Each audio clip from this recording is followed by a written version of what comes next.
네, 구독자 여러분 안녕하세요. 공인중개사 이승주TV의 서당동 공인중개사 이승주입니다. 제가 요즘 이것저것 공사다망에서 일들이 많아서 되게 바쁜 관계로 영상을 촬영을 잘 못했습니다. 지금 안색이 좀 안 좋아 보일 텐데 많이 무리를 해가지고 한번 아프기도 했었고 그러다 보니까 영상 촬영이 조금 더 더뎌졌습니다. 지금은 괜찮고요. 또 제가 이제 새벽에 또 공부하는 게 있다 보니까 도저히 스케줄을 영상 촬영을 할 수 있는 시간이 잘 안 나서 오랜만에 영상을 촬영했다는 점 먼저 사전에 좀 양해 말씀을 드리고요. 10월 이후에는 원래대로 꾸준히 매주 한 편 이상씩 촬영을 해서 올려서 좋은 영상들 많이 제공해 드릴 수 있도록 하겠습니다. 서론이 길었는데요. 본론은 뭐냐면 임대차 계약을 하려고 하는데 세입자가 분명히 안 사는 집이었어요. 빈집인데 전세권 설정이 돼 있는 겁니다. 이 부분이 괜찮냐? 라는 질문을 받아가지고 제가 이거를 좀 촬영을 해서 많은 분들께 알려드려야겠다라는 생각이 들어서 영상을 찍게 됐습니다. 먼저 이제 전세권이라는 단어의 개념을 조금 이해를 하셔야 되는데요. 전세 보증금과는 전혀 다른 개념입니다. 전세권은 등기상 전부 증명서라고 하죠. 소위 등기부에 찍히는 물권 중에 하나로서 전세 보증금은 채권이라고 하죠. 그러니까 특정한 사람에게 나에게 채권 채무 관계가 있는 사람에게만 주장할 수 있는 권리가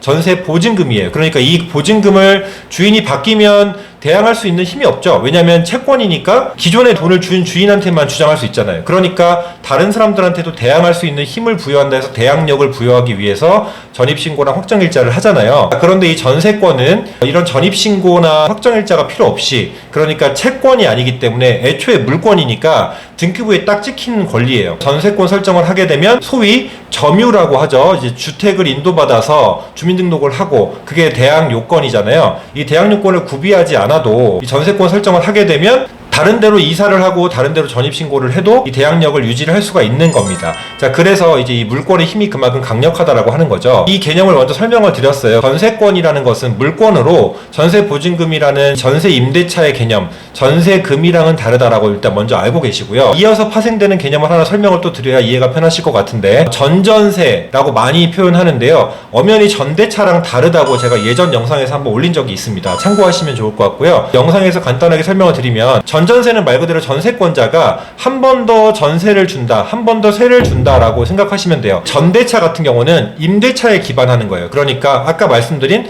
채권을 기반으로 한 보증금 있죠. 임대차를 구를 전자를 써서 한 번 더 임대차를 해야 되니까 이때는 대항력 확보가 기반이 돼야 되니까 임대인의 동의도 필요해요. 근데 이 전전세 같은 경우는 물권이 워낙 강하다고 대략적으로 알고 계시잖아요. 그렇기 때문에 전전세는 민법 306조에 나와 있는데요. 지금 사진을 하나 띄워드릴 테니까 먼저 한번 보시면 좋을 것 같고요. 사진대로 임대차 할 때 전대차의 경우는 임대인의 동의가 필요하죠. 근데 이 전전세는 특별한 약정이 없으면 이 전세권자가 사용수익할 권한을 확실하게 갖고 있기 때문에 임대인의 동의 없이도 세를 놓을 수가 있어요. 말씀드릴 경우의 수 중에 하나이기 때문에 미리 설명을 드렸습니다. 그러니까 전전세 같은 경우와 전대차가 물권과 채권에 기반한 전세권 설정을 기반으로 한 전전세냐, 혹은 임대차 계약을 기반으로 한 대항 요건을 구비해야 되는 임대차를 기반으로 한 또 한 번의 임대인의 동의를 요하는 전대차냐, 그러니까 차이점이 있다라는 부분을 먼저 좀 정리를 해드리고요. 전세권은 이제 등기부에 딱 찍힌다고 했잖아요. 전세권도 일단 묵시적 갱신이 가능하고 기간이 기본적으로 10년으로 나와 있지만 계약 기간을 따로 정할 수도 있습니다. 예를 들면 전세권 설정을 2년만 살 거라 그러면 2년 동안만 전세권 설정을 할 수도 있는 거죠. 약정에 의하는 거니까요. 전세권 설정하는 경우는 보통은 장점으로 봤을 때 다른 곳에 전입신고를 할 수 있다는 부분이랑, 전세가 물권이니까 전세권을 기반으로 해서 물권의 강력한 효력을 발휘하고 싶은 분들, 혹은 임대차 보호법 말 그대로 약자의 입장으로 간주를 하기 때문에 중소기업 기본법 제2조에 적용되지 않는 일반적인 법인의 경우에는 주택으로 임대차를 하더라도 보증금 보호가 안 되잖아요. 주택임대차 보호법에. 그래서 이런 분들은 법인분들이 많이 전세권 설정을 하는 이유가 그런 거죠. 전입신고랑 확정일자 통해서 보증금 보호가 안 되니까 전세권 설정을 할 수밖에 없는 거예요. 그런 분들은 부득이하게. 이런 장점들이 있는데, 이제 한편으로 단점은 주인이 무조건 동의를 해서 전세권 설정을 해줘야 되고, 또 비용이 0.2% 정도로 굉장히 비싸요. 그러니까 금액 대비 0.2%니까 전세금이 굉장히 비싸면 이 등기 비용도 굉장히 비싸겠죠. 이런 단점이 있다라는 부분을 또 설명을 드립니다. 이 부분 역시도 전세권 관련된 설명을 제가 영상 찍어놓은 게 있으니까 한번 보시면 좋을 것 같고요. 그럼 이제 앞선 설명들을 토대로 유추 적용을 해보면 될 것 같아요. 오늘의 내용인데요. 어떤 분이 분명히 집이 비어있는데 전세권 설정이 돼 있다, 이런 경우는 어떻게 해야 되냐라고 했을 때는 크게 3가지 혹은 4가지 경우로 유추해 볼 수가 있습니다. 먼저 첫 번째는 계약 기간이 만료됐는데 전세 전세금을 반환받지 못한 상태예요. 그러니까 이제 물건으로 전세권을 찍어놨으니까 말소를 할 이유가 없겠죠. 아직 전세금을 못 받았으니까 말소를 해줘야 될, 이행할 이유가 없잖아요. 그러니까 임차권 등기는 따로 하지 않았겠지만 전세권에 기해서 돈을 못 받았으니까 말소를 안 해주는 겁니다. 그래서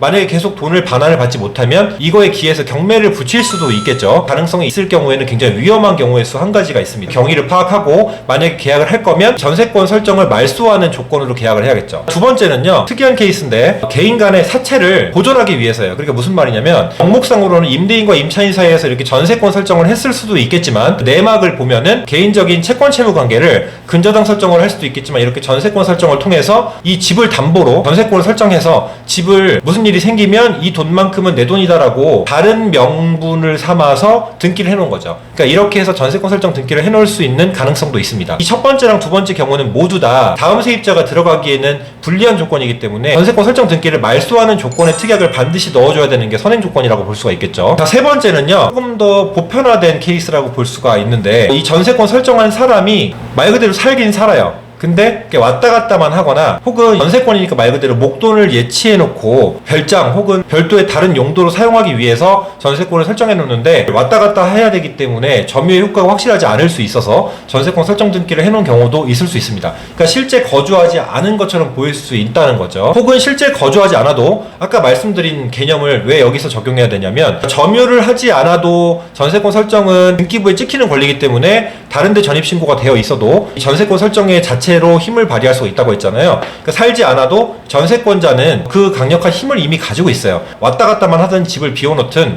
아무튼 그 권리는 현재 주인에게 내가 돈을 받을 게 있다라고 공시를 해놨기 때문에 살지 않더라도 전세권 설정이 되어 있을 수 있고 혹은 기간 중이기 때문에 그냥 집을 비워놨어도 그럴 수도 있다라고 보시면 될 것 같고요. 3-1이라고 표현해야 될까요? 네 번째 크게 민법 306조 아까 말씀드렸는데 다시 한번 사진 띄워보면 자, 임대인의 동의 없이 전전세 할 수 있다고 했습니다. 실제로 이 집을 비워놓고 전전세를 이 기간 동안 다른 사람한테 또 할 수도 있는 거죠. 그러니까 다른 사람이 들어오기 전 혹은 들어올 준비를 하고 있는 그런 과정일 수도 있습니다. 만약에 본인이 이 집을 임대차를 할 경우라면 앞선 경우 어떤 것이 됐든 해당 호수에는 점유를 하고 대항 요건을 구비를 해야 되는 상황인데 전세권 설정이 돼 있다면 이 전세권 설정을 말소하는 것을 가장 기본적인 근간으로 둬야 된다라고 생각하시면 이 내용 이해가 조금 쉬우실 것 같아요. 물론 앞서 설명드린 네 가지보다 더 많은 경우의 수가 있을 수도 있지만 제가 실무를 하면서 겪은 것은 전세권 설정이 되어 있는데 집이 비어 있다? 이럴 가능성은 크게 네 가지로 이렇게 압축해 볼 수 있다라고 내용 설명을 드릴 수 있겠습니다. 이제 오늘 영상의 핵심은 전세권이라는 물건과 그리고 전세 보증금이라는 채권의 차이점을 숙지하실 것, 그리고 두 번째는 전세권자가 전전세를 할 수 있는데 이게 전대차랑은 엄연히 다르다. 그러니까 물건과 채권의 차이에서 다르다는 것과